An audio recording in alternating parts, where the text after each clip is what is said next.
Wait, wait.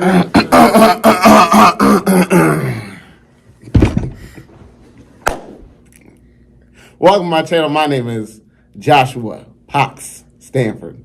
And what's your name? My name is Isaac. Oh, okay.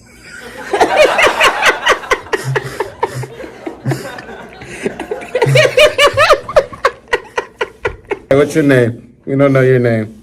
Morales. Allie Morales. Yeah, she knows how it's done. No, I was done. Know how it's done. It's like a son going to the ocean and swimming. Noah's done. I know what's up like I'm Noah's son getting off the I'm ark. watching The Office in The Office like my name's Mr. Novice. Call me super cautious. All right, this is going to be called The Story of Jacob is the next thing to do. What chapter we on? Chapter number 26 of Genesis. So, today we're going to read the story of Jacob. Not the whole story of Jacob. This is the story of Jacob. But we're going to start with Isaac and what's his name? Abimelech? Yeah, Abimelech. Abimelech. Well, call me A because I don't know how to pronounce his name. So, yeah, let's get this party started. Genesis 26. Now there was a famine in the land, besides the previous famine in Abraham's time. And Isaac went to Abimelech, king of the Philistines in Gerar. The Lord appeared to Isaac and said, "Do not go down to Egypt. Live in the land where I tell you to live. Stay in this land for a while, and I will be with you and will bless you.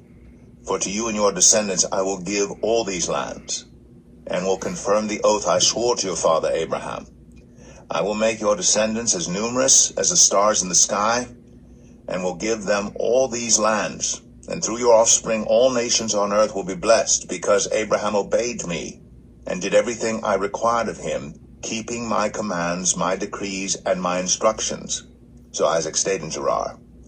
When the men of that place asked him about his wife, he said, "She is my sister," because he was afraid to say, "She is my wife."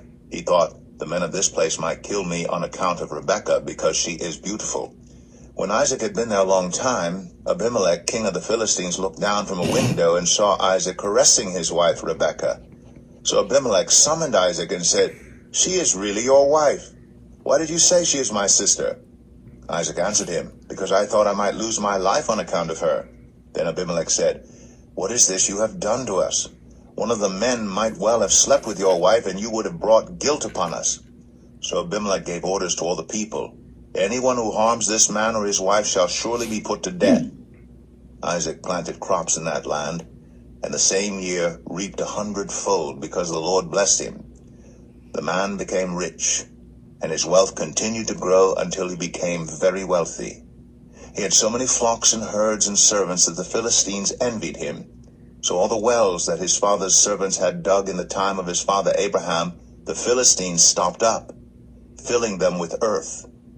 Then Abimelech said to Isaac, "Move away from us.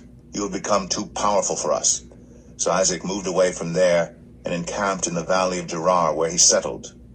Isaac reopened the wells that had been dug in the time of his father Abraham, which the Philistines had stopped up after Abraham died, and he gave them the same names his father had given them. Isaac's servants dug in the valley and discovered a well of fresh water there. But the herders of Gerar quarreled with those of Isaac and said, "The water is ours." So he named the well Esek, because they disputed with him. Then they dug another well, but they quarreled over that one also. So he named it Sitnah. He moved on from there and dug another well, and no one quarreled over it. He named it Rehoboth, saying, "Now the Lord has given us room, and we will flourish in the land." From there he went up to Beersheba. That night the Lord appeared to him and said, "I am the God of your father Abraham. Do not be afraid, for I am with you. I will bless you and will increase the number of your descendants for the sake of my servant Abraham." Isaac built an altar there and called on the name of the Lord.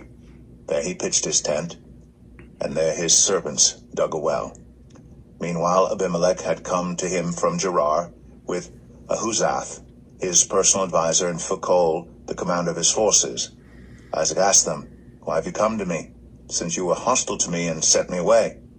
They answered, "We saw clearly that the Lord was with you, so we said there ought to be a sworn agreement between us and you.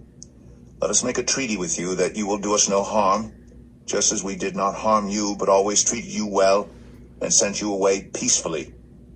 And now you are blessed by the Lord." Isaac then made a feast for them, and they ate and drank. Early the next morning the men swore an oath to each other. Then Isaac sent them on their way, and they went away peacefully. That day Isaac's servants came and told him about the well they had dug. They said, "We found water." He called it Sheba, and to this day the name of the town has been Beersheba. When Esau was 40 years old, he married Judith, daughter of Beeri the Hittite, and also Basemath, daughter of Elon the Hittite. They were a source of grief to Isaac and Rebekah. All right, so basically, you know what? Do a recap. So basically, Isaac, I guess, enters this land where Abimelech is the king, and Abimelech, Isaac is afraid, like his father was afraid, Abraham, that when they go into this land, they're going to kill him for the sake of his wife Rebekah because she was beautiful, so that they could have her. The opposite ends up happening. The king is actually respectful of Isaac and his relationship with his wife, and Isaac lied to the king, so the king is like, "Why would you lie to us?" And so Isaac then is fruitful. The Lord blesses Isaac. He's merciful towards Isaac, even though despite he lied to the king, and he's fruitful. He multiplies and increases, and then the king notices, Abimelech notices that he's become too powerful, even too powerful for him, so powerful that he can't live and dwell in the same land that they are in. So he forces him out to another land. But Isaac is still fruitful in that other land that he goes to. Yeah. I think it's kind of crazy that Isaac saying that Rebecca was his sister is like the same thing that happened with Abraham and Sarah. So Yeah, basically on the same path. Wow, that's actually ironic. Both stories are doing the same thing. It makes bloodline. is this like the same Abimelech too? I think it is the same king, yeah. Yeah, definitely. And I find it surprising too that like Abimelech was like they weren't like, they didn't have the 10 Commandments or anything, but they were respectful of that. Yeah. Like, why would we take your wife from you? Like, that's your wife. We don't want to bring that upon us. So they were respectful of that.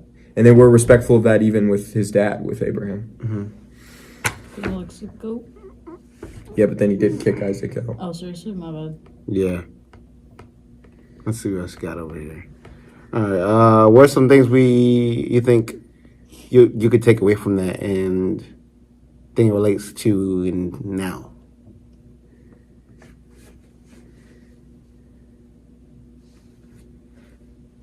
Well, I think honesty. Just always being willing to be honest, even if it is to the point of you potentially facing danger. I think we can learn from that, because there's just a lot. If you're not honest, then there's a lot of other things that brings up, and it just makes things more difficult. So I feel like a lot of people,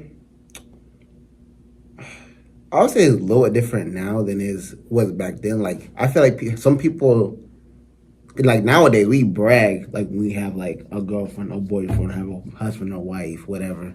It's just like, but back then, people were just like, oh, if you have a husband or wife, they're scared to actually tell them. Because they're afraid that they'd be killed for Yeah, they'd it. be killed for it, yeah. But now it's just like, everybody brags about it. I don't know how like other countries, but yeah. It's a massive difference. I think also too, like, there's so much significance behind the well. Like, the wells are so significant that they like name the wells, and like those are like landmarks. Like those are like, and they also use the wells to like see if God has been like faithful to them or not. Like God has been faithful to me, that's why he's given me this well. So it shows how important like wells were back then. Yeah. I think too a lot of times, I mean, we can apply that to our lives now too, with just like with jobs, just like stuff like that. Like, oh, God has been faithful to me, he's provided me this job, or just simple stuff like that. So anything else you want to add? I guess that's the end of the chapter. Part 1 of the story of Jacob. I don't know what I'm going to title this actually, but I may title the story of Jacob. But yeah, my name is Joshua Parks-Stanford. This is Isaac, and that's Allie. And make sure to subscribe, turn on notifications. If you have prayers, comment below. Yep. you know how we do. You know how it be. Call me on the phone. Be like, hello, what's up? You know how it be. Now we're going to get the 6-7 out of here. Get And the hopefully, 6-7 out of the 6-7 are going to ski yeet on out of here. Oh. Put your foot down.